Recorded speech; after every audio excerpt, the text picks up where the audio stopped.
This week, gas is the highest average price nationwide that we've seen since the start of the war. It's astounding in some places where obviously because of local and state taxes, it costs even more.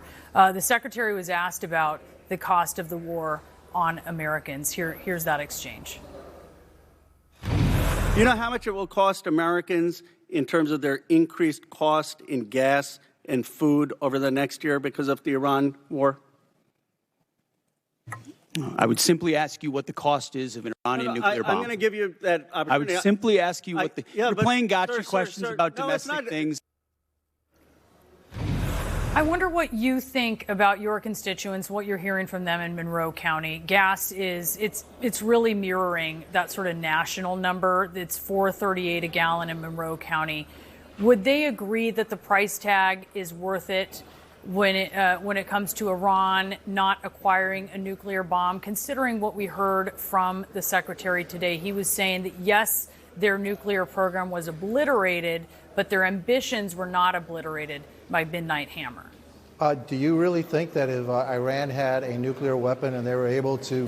I'm not asking you about what I think. I'm talking about constituents, because I think sometimes when they're having a tough time paying bills, it's hard for them sometimes to think about geopolitical scenarios, right? Well, it's my job to make sure that they think about geopolitical issues because it affects their pocketbook every day. If Iran had a nuclear weapon, they could put a chokehold on the strait anytime they wanted to, and gas prices would be much, much higher. As a matter of fact, gas prices were much, much higher during the Biden administration. And I don't think I got too many questions about, why is gas so high now? The reason gas was so high was because of the ridiculous energy policy of President Biden. Can you imagine if we had followed those policies and we wouldn't be energy independent today? Those gas prices would be through the roof because we'd be dependent on the very gas that flows through the Straits of Hormuz. We're not today.